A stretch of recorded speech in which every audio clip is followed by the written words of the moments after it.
regresamos con nuestra tercer ponencia, que ya está por acá nuestro amigo Nixon. Nixon Narváez, él hace conexiones de la ciudad de Cartagena, Colombia, Cartagena de Indias. Hace unos meses estuvimos por allá, desafortunadamente no pudimos encontrarnos, pero Dios, yo ya no sé en qué momento voy a hacer el Tour Colombia 2023 porque lo que nos falta es tiempo y vaya, todo el mundo quiere que los visitemos. Ojalá pronto nos veamos en algún encuentro. Nixon Narváez es politólogo, mercadólogo, cuenta con una maestría en imagen y comunicación política por la Universidad José Camilo Cela de España, y la ponencia del día de hoy, nada más y nada menos, se llama Campaña ganadora, candidato vencedor. Y bueno, Nixon ha estado en los últimos meses a lo largo del territorio pues de Cartagena y algunos otros, ha estado compartiendo precisamente capacitación y llevando algunos equipos. Es lo que hemos visto a través de tus redes, Nixon. ¿Cómo estás? Buenas noches. Hola José, buenas noches a ti y a todo tu equipo. ¿Qué más? Así es, pues bueno, Nixon, el día de hoy nos hablará sobre pues estos puntos que son vitales para el candidato. No sé si tienes la presentación o quieres que nosotros la compartamos. Yo la tengo acá es compartir pantalla, ¿no? Así es, y luego en diapositivas, o si la tienes en la pantalla. Y aquí.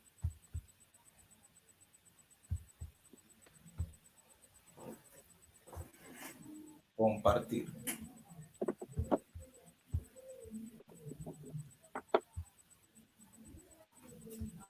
Saludos, dice la Fundación Almas Valientes, saludos desde Cartagena, que 30 y cuántos grados están ahorita por allá, Nixon. Ahí se ve, José. Sí, ya la tenemos por acá, Nixon. Ok.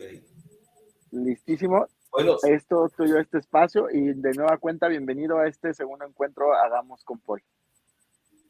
ok, gracias José, a ti por esta invitación, por este esfuerzo que haces, ¿no? Por el ejercicio de la profesionalización. Y soy uno de los que reclama, estuviste en mi ciudad y no nos pudimos ver. Bueno, ya será en otro momento. Pues bueno, hoy el ejercicio, la ponencia que les quería compartir es como un ejercicio de reflexión, ¿no? Sobre un debate muy común que se da, digamos, en todo este ejercicio de la comunicación política, de la estrategia, ¿no? Que es denominado campaña ganadora, candidato vencedor, ¿no? Esas preguntas, ese debate de qué es más importante, ¿no? La campaña o el candidato. Entiéndase campaña como todo este ejercicio de estrategia, de investigación, de comunicación, táctica, ¿sí? O el candidato, ¿verdad?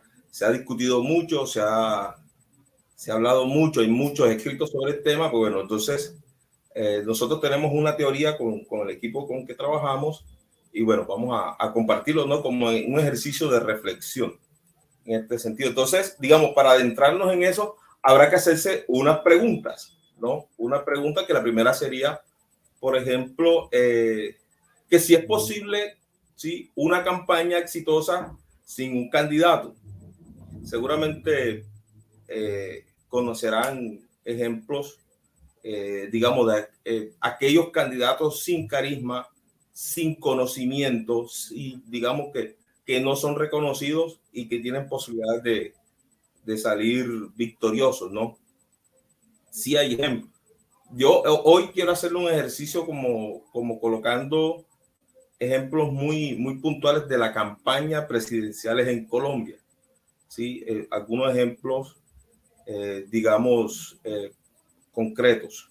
Para responder esta primera pregunta, a ver, un ejemplo, hay muchos, ¿no? Pero en Colombia, en el 2018, en la contienda presidencial donde Iván Duque vence a Gustavo Petro, era muy particular porque en ese entonces Iván Duque era, digamos, un candidato que poco conocido. Las elecciones que son en junio, la segunda vuelta, digamos, 6 meses atrás, en diciembre, Iván Duque en sus encuestas estaba en un 16% de reconocimiento. O sea, el 16% de los colombianos apenas conocían a Iván Duque. Tenía un periodo en el Senado, poca experiencia, poco carisma, pero sin embargo, 6 meses después, el 51% de la votación, digamos, lo hace vencedor. ¿Qué pasó en esos 6 meses para que un candidato que nadie conocía saliera triunfador? La campaña. La campaña, más que el candidato, la campaña entendió en ese momento, digamos, que el ejercicio no era lograr motivar al electorado salir a votar por su candidato. No iban a conseguir eso con el candidato. La campaña entendió que había que movilizar un sentimiento de antipatía con el entonces contendor Gustavo Petro. Hicieron unos encuadres realmente fuertes, ¿sí?, en algunas regiones del país, con relatos como: si Petro gana, seremos otra Venezuela, ¿sí?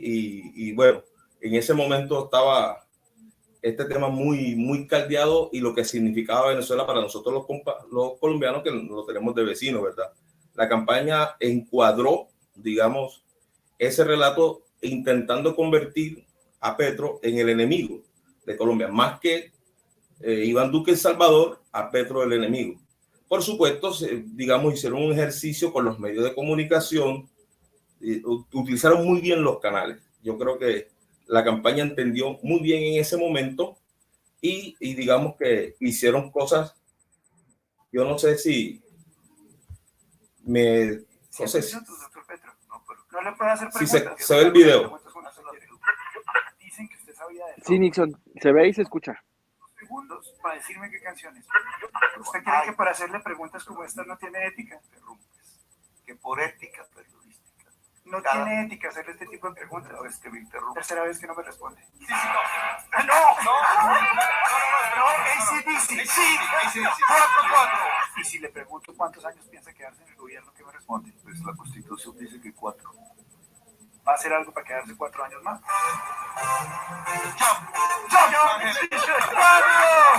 ¿De dónde saca una persona como usted cerca de $1 millón para pagar una casa con mujer? Cero, la casa no vale $1 millón. Punto para Duque, punto para...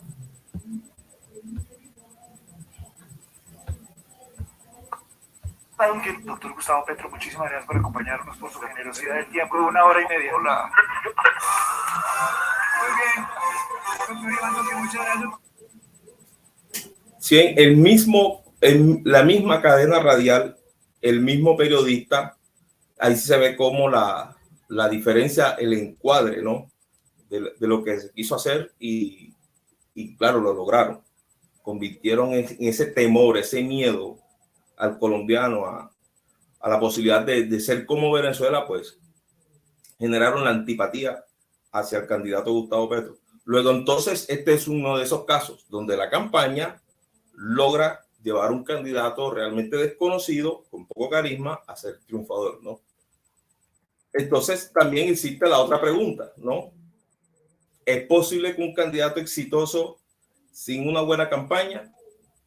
Seguramente nosotros vemos la figura de estos dos personajes en Latinoamérica, ¿verdad? Hay, en esa foto, por supuesto, cabrían otros personajes más, como Correa, ¿no?, que acaba de tener una victoria importante en Ecuador en las elecciones locales. ¿Qué tienen de particular estos, digamos, estos liderazgos? Que son líderes con mucha fuerza, son líderes que realmente generan y movilizan mucho sentimiento, mucha empatía, ¿no?, con un gran sector de la población. Estos candidatos o estos personajes, estos líderes, perfectamente pueden generar una crisis o desestabilizar a cualquier gobierno con un tuit. Sí, estos señores, digamos que en el caso de Argentina, pues bueno, los compañeros argentinos no me dejarán mentir, el amigo Fernández nunca fue el candidato. Por mucho que él apareciera en tarjeta como presidente, la candidata siempre fue Cristina. El ciudadano salió a votar por Cristina, no por el amigo Fernández, ¿verdad? Pero ¿qué tienen entonces en particular estos dos escenarios? La campaña triunfadora al candidato desconocido o el candidato, digamos, fuerte, poderoso, que se superpone a lo que es el ejercicio de la campaña. ¿Qué tienen en común estos? En que no son la regla.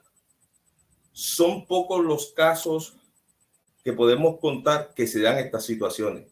La verdad es que más del 90% de las campañas se necesita un matrimonio, un binomio. Se necesitan de ambos ejercicios, de un buen ejercicio de campaña y, por supuesto, tener un candidato a la altura. Yo quiero hacer un ejercicio que, bueno, dirán mucho que tiene que ver el fútbol con la política. Bueno, yo quise traer este ejemplo para explicar más o menos la teoría que tengo, y es lo que pasó con Argentina para ser campeón mundial. Lo de Argentina se explica desde que el estratega entendió, Scaloni, entendió que tenía el mejor candidato, ¿verdad? Que era Lionel Messi, pero que ese candidato solo no podía triunfar por sí solo, o sea, no iba a ser arquero, iba a ser defensa, se lo iba a sacar a todo, iba a anotar todos los goles posibles. Él necesitaba primero de un equipo, ¿sí?, que se adaptara a una estrategia para llevar a ese candidato hasta la final y luego ese candidato hiciera lo suyo, hiciera la magia, ¿no?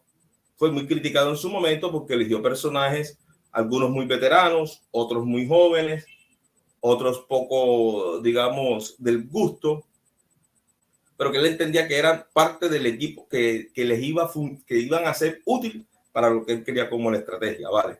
Y bueno, y los que vimos en el Mundial, nos dimos cuenta que pasó esto. Va Messi, va, escapa Lionel, escapa de marca de Vargas, sigue Messi.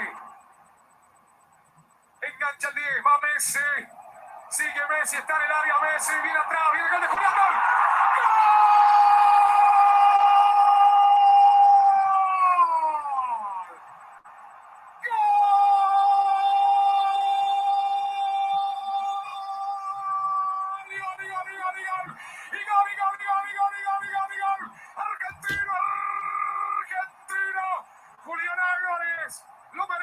Julián por el esfuerzo, pero dejen decir, griten conmigo, el fútbol se llama Messi, el fútbol hoy se va a bautizar Messi, Messi, Messi, Messi, fútbol, fútbol, fútbol, inventó, jugó, creó, llevó, de volver a jugar una final del mundo. Gracias, maestro, el Mesías nos enseña el camino, fútbol, gritalo conmigo, Argentina finalista de la Copa del Mundo. Argentina. El post-Diego. Esas generaciones que tenían la semi como un camino tan difícil.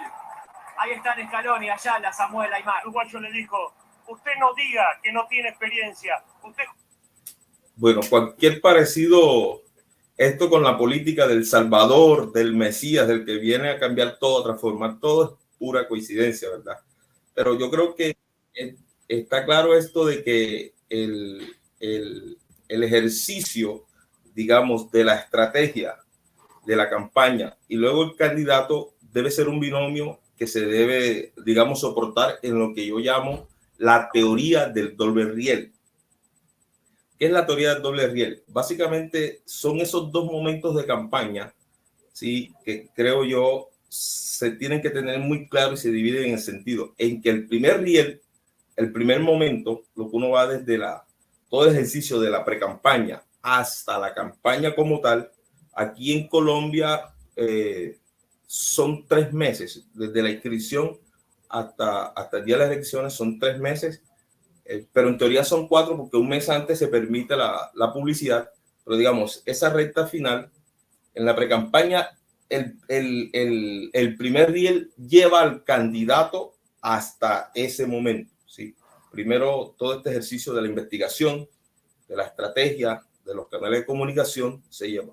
Luego en la recta final, todo el ejercicio táctico, cuando aparecen los debates, cuando aparece el contacto 1 a 1, ya el candidato protagonista se sube en el segundo riel y es el que sostiene la campaña. Si el primer riel todo el ejercicio de la campaña sostiene al candidato y lo lleva.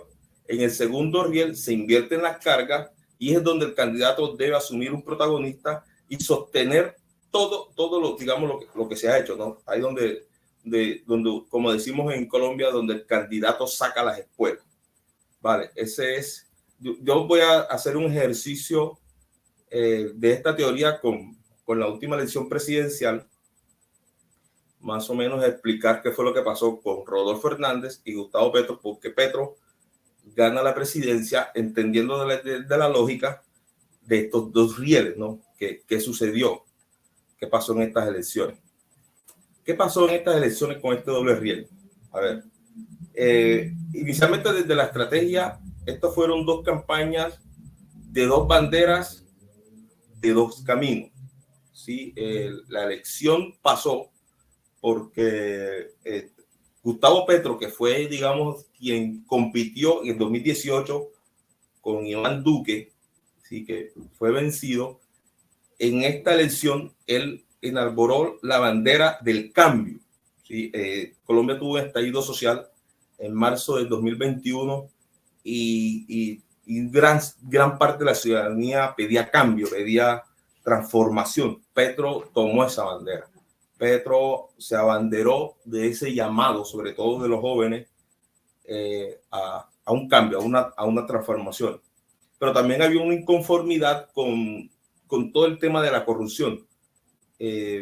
Mucho tiempo en Colombia la guerra eligió presidente. Fue alrededor de la guerra, los discursos, los relatos alrededor de la FARC, del paramilitarismo en Colombia, puso presidente.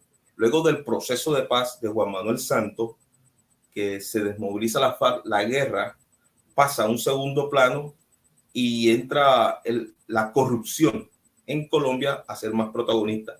Y Rodolfo Hernández se abandera, ¿sí?, de ese relato, de ese discurso de la anticorrupción, ¿sí?, dando como ejemplo lo que hizo él cuando fue alcalde de Bucaramanga.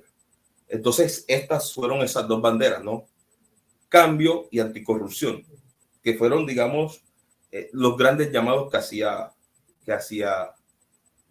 hacía Colombia. Entonces, eligieron bien esas banderas, las elaboraron bien. Los caminos, digamos, desde lo geográfico, desde la georreferenciación, Gustavo Petro tenía claro, digamos, por ejemplo, cuál es lo que uno llama acá el voto liberal. El voto liberal en Colombia, que está ubicado más o menos en la zona norte del país, la costa Caribe, Bogotá, parte del sur y el Pacífico. ¿Sí? Ahí se hizo fuerte. Él sabía que ahí era donde él tenía que hacerse fuerte y es donde iba a competir. A diferencia de la campaña de Rodolfo Hernández, que fue un poco más hacia el centro, los Andes y el occidente de Colombia, que parece menos territorio, pero en realidad ocupa más del 80% de la población de este país. Entonces, esas dos banderas, esos dos caminos, digamos, esos dos territorios, digamos, las campañas tuvieron claro que ellos iban a competir desde ahí. De hecho, un dato curioso, algo muy curioso que pasó con el candidato Rodolfo Hernández es algún día en campaña, en un aeropuerto de Colombia, él se encuentra con un ciudadano, un seguidor, ¿verdad?, que le pide un saludo al departamento del Bichada. Sí, este candidato, mire lo que pasó. Para el Bichada, ¿eso qué es? El departamento de Bichada. ¿Y cuál es la capital? ¿Pero cuál es la capital? Puerto Carreño. Ah, bueno, para Puerto Carreño, en el Bichada, un saludo muy especial. Invitarlos a que me acompañen en la próxima elección, 29 de mayo. Entréguenle la chequera a Rodolfo Hernández. No los voy a defraudar. Oye.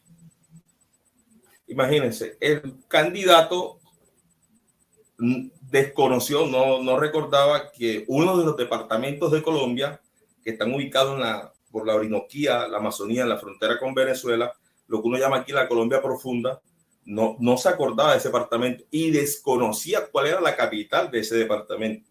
¿verdad? Que es Puerto Carreño. Puerto Carreño, la capital del Bichada. ¿Ustedes saben quién ganó en Puerto Carreño la elección presidencial? Pues la ganó este señor, imagínense. No sabía dónde quedaba, pero aún así saca la mejor votación.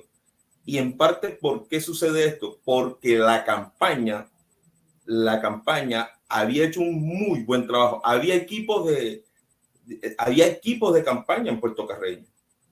Este señor no lo sabía. Había un trabajo sobre todo de estrategia digital muy bueno. O sea, este señor, la campaña digital, realmente la campaña hizo un muy buen trabajo. Realmente estaba muy afianzado su nombre allá y sale vencedor. O sea, la campaña hizo un muy buen trabajo. Hasta ahí el ejercicio fue interesante. Los equipos de campaña, así como Escalón y Hermoso Escaloneta, con personajes que a veces no eran muy queridos por algunos otros, pero que él sabía que podían hacer un ejercicio. En este caso, las campañas, en especial la de Gustavo Petro, hizo un trabajo, creo yo, teniendo claro cuál era el objetivo. En la foto aquí vemos a dos personajes bastante conocidos. Los colombianos tienen claro quiénes son estos dos personajes. A la izquierda, el señor Benedetti, Armando Benedetti, hoy embajador de Colombia ante Venezuela y posible candidato a la alcaldía de Barranquilla. Del otro lado, Roy Barrera, actual presidente del Congreso de Colombia, ambos fundadores del partido de la U cuando Uribe presidente. Fueron alfiles muy importantes para Uribe presidente, ¿verdad? Luego del gobierno de Santos, estos señores fueron importantísimos en el proceso de paz del gobierno Santos, ¿sí? Y hoy son alfiles importantes del gobierno de Gustavo Petro. Es más, fueron pieza fundamental para que Petro ganara la elección. Pero ¿cómo estos señores pasan de la derecha con Uribe al centro con Santos y terminan en la izquierda con Petro? Para que veamos lo dinámico de la política. Ellos entran la campaña de Petro porque la campaña tenía claro algo. Muy a pesar de esa explosión social que hubo en Colombia, de la dinámica del cambio, ¿sí? Era claro que ese voto de izquierda o ese voto protesta no alcanzaba para ganar. Las estructuras políticas en Colombia, los partidos políticos tradicionales, lo que aquí se llaman las casas políticas que han gobernado por más de 200 años, siguen siendo muy fuertes.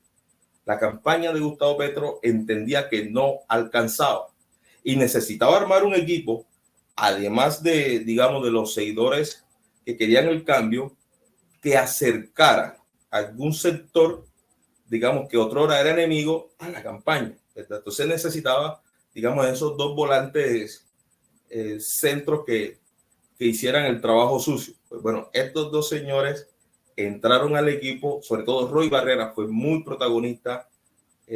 La compañera Nuri, por ejemplo, habló de los famosos Petrovideos, que fueron básicamente que se filtraron las reuniones de los búnkers del cuarto de guerra. Eso creo yo poco antes visto, ¿no? Que las reuniones de los cuartos de guerra se filtraron y fueron públicos, ¿no? Se decían cosas que creo yo se dicen en todos los cuartos de guerra, pero bueno, fueron fuertes. A los Petrovideos, en realidad, yo los llamé Roy Video, porque es que en los videos, de los tantos videos que se filtraron, en uno solo aparece el candidato Petro, en los demás, en todos aparece este señor Roy Barrera coordinando el búnker, coordinando todas las acciones. En uno de esos es cómo destruir a un enemigo, literal, en uno de esos videos. Entonces estos señores llegaron a la campaña porque la campaña sabía que los necesitaba, ¿sí? Necesitaba para triunfar. Entonces, hasta ahí, fíjense ustedes cómo la campaña tenía claro todo.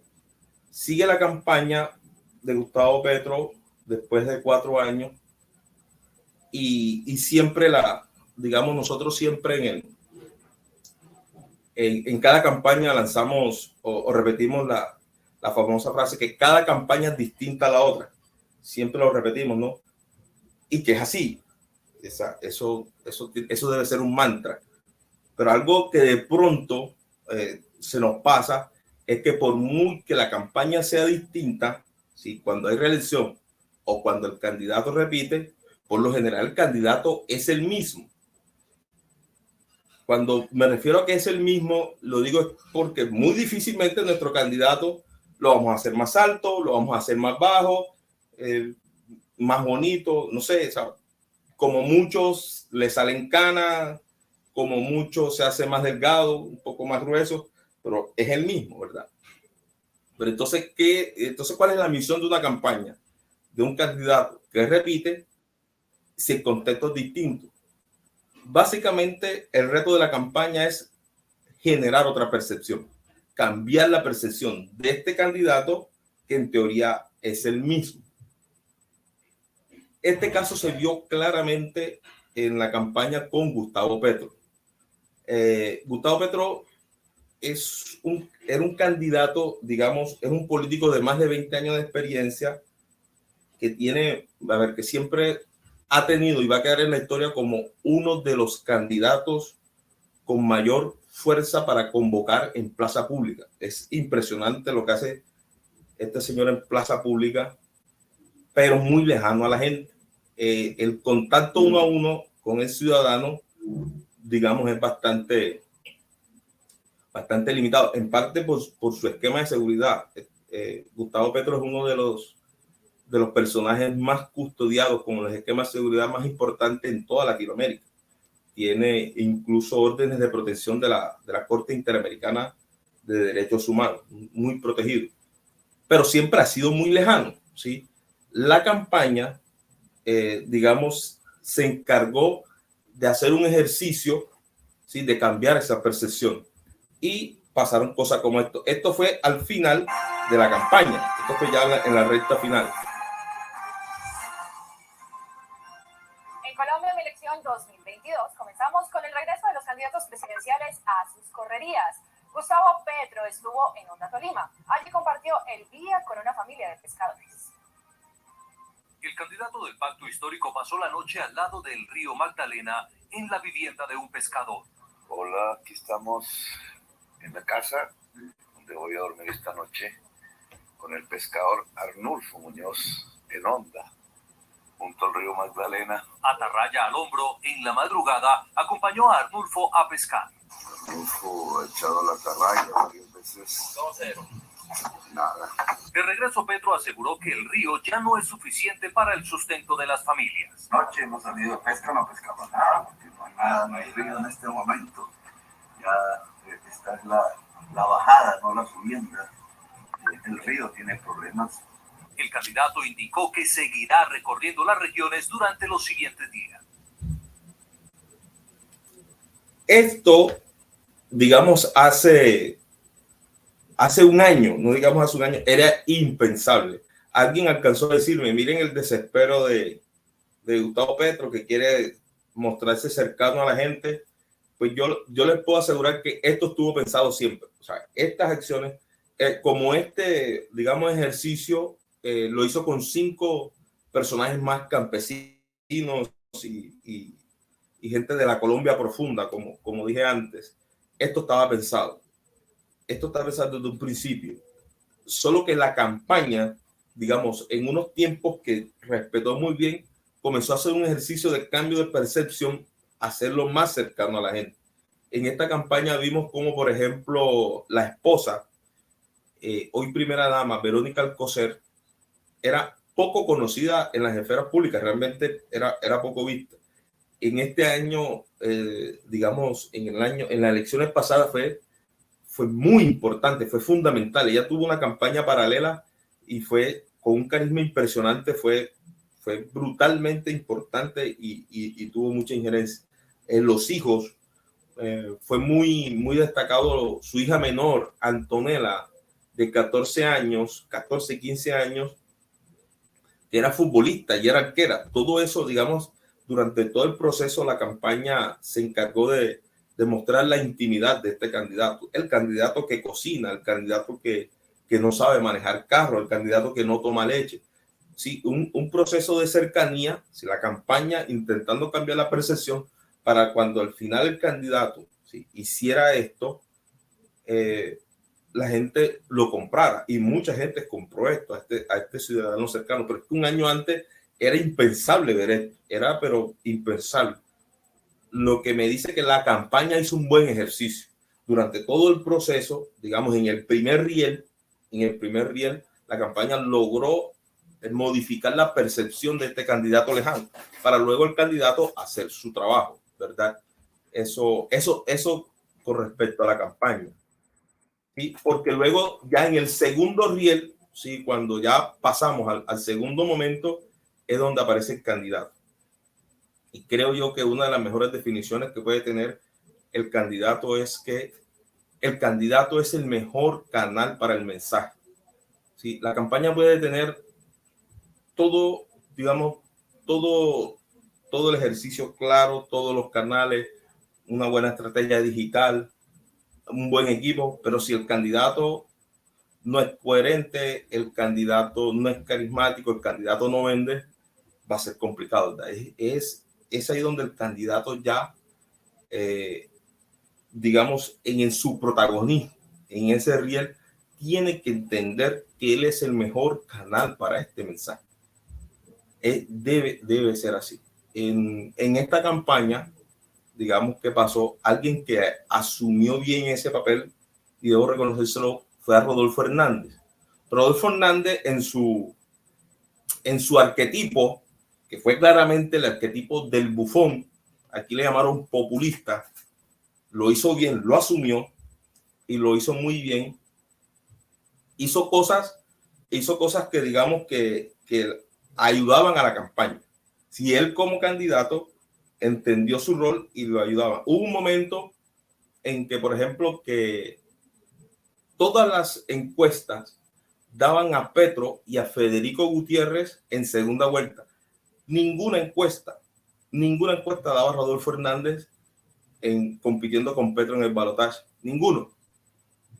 La campaña, entendiendo eso, tenía miedo de que, digamos, que el voto se desmovilizara o que migrara hacia otro candidato, ¿verdad? La famosa teoría de la elección racional. Este candidato, sí, entendió eso, y en un ejercicio de legitimar esas encuestas con la ayuda de la campaña, transmitió ese mensaje con videos como estos. ¿Sería una segunda vuelta? Gustavo Petro, Federico Gutiérrez.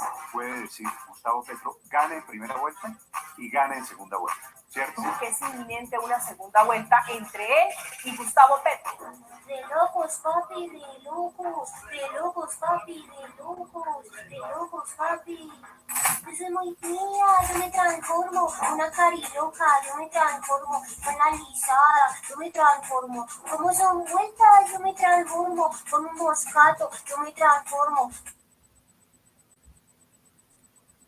Este candidato en redes sociales, especialmente en TikTok, fue brutal. Fue una cosa que no lo pudieron descifrar.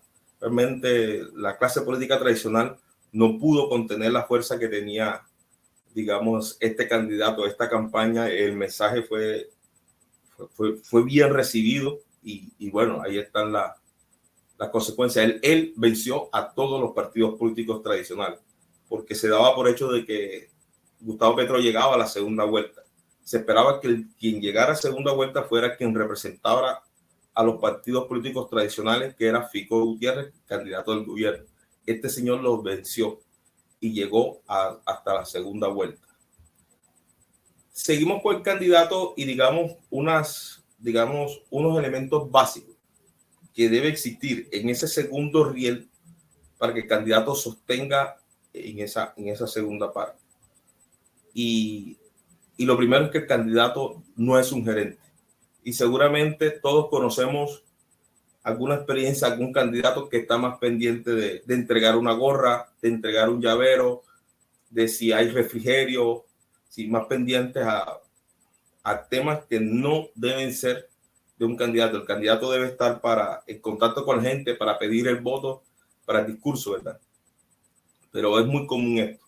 el candidato gerente, digamos. Formación y entrenamiento. Formación y entrenamiento. Candidato, puedes haber participado en 1.500 entrevistas, en 1.500 debates, pero hay que formarse y hay que entrenarse. En las entrevistas, tu periodista amigo, tener claro lo siguiente: el verdadero amigo del periodista es la noticia. Si ese periodista ve la oportunidad de sacar una noticia con alguna pregunta, sin importar si afecta a tu campaña, lo va a hacer, porque la verdadera amistad con el periodista es la noticia. Por eso hay que prepararse, hay que entrenarlo. Igual en un debate, has podido ganarle 1.500 veces a tu contendor, pero en el próximo debate, ese contendor no te va a llevar flores, va por la revancha. Por eso hay que entrenar y hay que prepararse. Seguramente conocerán ustedes tantos candidatos que dicen ya estar preparados, que ya tienen la experiencia y que no necesitan de esto, pero ¿cuántos casos habrán dado de que gente con mucha experiencia, muy preparado, en una entrevista, en un debate, se desmorona todo el trabajo realizado anteriormente? Inteligencia emocional. Esto sí yo siempre se lo reconozco a todo aquel que desea aspirar. El solo hecho de querer ser candidato, yo ya le doy un valor, porque no es fácil uno levantarse en la mañana con los problemas que hay en la casa y salir a sonreírle a todo el mundo, o salir a abrazar a todo el mundo sin saber verlo, sin saber la gente que hay detrás. Aquí yo, por ejemplo, reconozco mucho a Iván Duque cuando candidato con Petro, que tenía una doble sombra, la sombra de Uribe, ¿sí? Uribe su jefe y Petro su competencia. Las dos figuras más fuertes, las dos marcas políticas más fuertes, y él en el medio. Intentaron desestabilizarlo mucho y él respondía muy bien. Duque, recuerdo que hasta respondía con risas y sonrisas.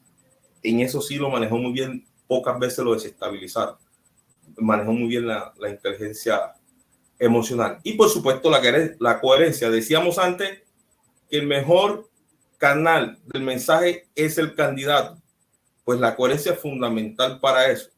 Sí, la mejor definición del mensaje como tal es la imagen más contenido, forma más fondo. No solamente lo que se dice, sino lo que se hace.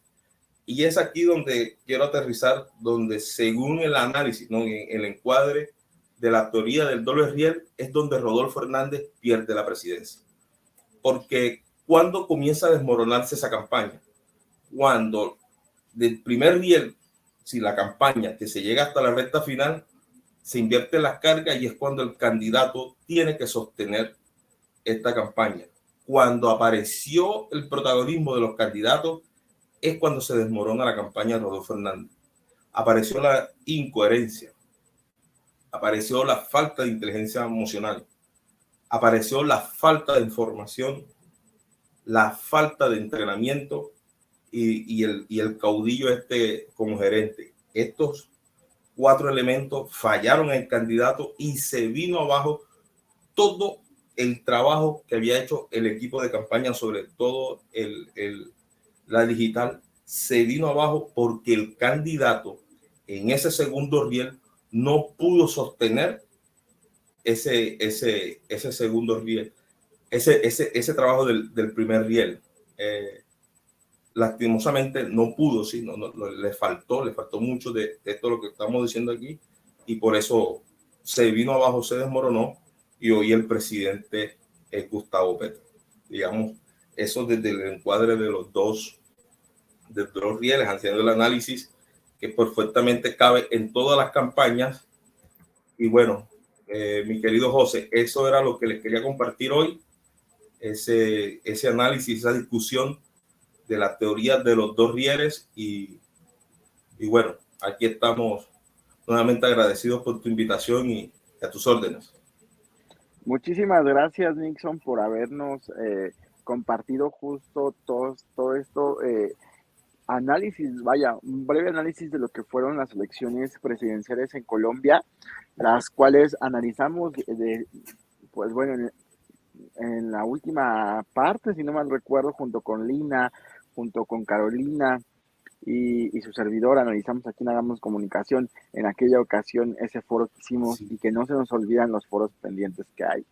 Ya sí, andamos en claro. eso, solamente que hemos estado con mucho trabajo detrás y bueno, 2022 fue un año bastante fructífero para nosotros y para ustedes creo que también. Y vaya, tuvimos que cerrar el año en octubre, si no mal recuerdo, porque si no, no había tiempo para preparar justo estos eventos, ¿no? Y pues bueno, a raíz de eso, pues has compartido lo que fue y aquella segunda vuelta que se veía, vaya, que para llegar a una segunda vuelta, aquella segunda vuelta en Colombia fue que fueron la fiesta en los botes, fueron, ya lo dijiste, Petro, los videoescándalos, Rodolfo, bueno, no se diga, hoy los memebooks que por ahí andan también y ya son noticias los memebooks, creo que Rodolfo y Petro y Fico también ahí salen y bueno, la vicepresidenta también, bueno, es todo, Vicepresidente, claro. así es, Roy y fue, Barreras. así justo, ¿no? Fue todo, vaya, un popurrí colombiano aquellas elecciones porque y nos dejaron muchísimo que aprender, ¿no? Por acá, Canal TV Orinoquia te manda saludos desde Granada Meta. La Saludos. Fundación Alma Valientes también te dice excelente Nixon. Gracias. Lina Carrizosa, también de allá de Amiga. Colombia, de Medellín. También, Gracias, y amiga. por supuesto, la profesora Norma Rosales de la UNAM también manda aplausos. Y por aquí veo que Lina me dice, vuelve a Medellín. Prometo ahora sí volver a agendar Medellín y Cartagena y Bogotá, porque ya también Bogotá me echaron ahí un montón. Vaya, tengo que ir a organizar varias cosas también por allá y esperemos próximamente estemos visitándonos y nos podamos ver y las agendas puedan coincidir sobre todo, ¿no, amigo? ¿Vienes para la cumbre, José? Todavía tengo pendiente eso, traigo ahí varios asuntos, quiero ir a cumbre, pero me están notando aquí en Ciudad de México algunos temas y ya no sé si comprar el vuelo o no comprarlo, porque aparte ahorita en la Ciudad de México tenemos un caso con los vuelos y bueno, es una locura, pero yo espero acompañarlos y si no, pues espero ir fuera de la cumbre también, ¿no? Claro. Y Sí, bueno, nos dé la Nixon, visita. aprovechar para hacerte entrega de manera simbólica, te la estaremos enviando dentro de unas horas. Crubas Comunicación, Hagamos Comunicación, en el segundo encuentro Hagamos con Paul, otorgan el presente certificado a Nixon Narváez tras haber participado en calidad de conferencista en el segundo encuentro Hagamos con Paul, realizado en modalidad online el 15, 16 y 17 de marzo del 2023, con la participación de consultores y estrategas políticos de Argentina, Colombia, Ecuador, España, Guatemala, México, Perú y Venezuela. Esto se extiende en la Ciudad de México el día de hoy, 15 de marzo del 2023, y lo firma el cofundador y coordinador académico de Hagamos Comunicación, Rubén Huerta, y tu servidor, director de Crubas Comunicación. Te lo haremos llegar en un ratito, Nixon. Muchísimas gracias. Gracias, José, por la Siempre, invitación. siempre. Ya sabes, por acá siempre la orden y te esperamos. Muchísimas gracias. De A verdad, todo tu equipo, muchísimas gracias. Un abrazo. Gracias a ti, un abrazo. Ahí está Lina. Nos falta la última conferencia, así que no se despeguen. 20 segunditos y regresamos con la última conferencia.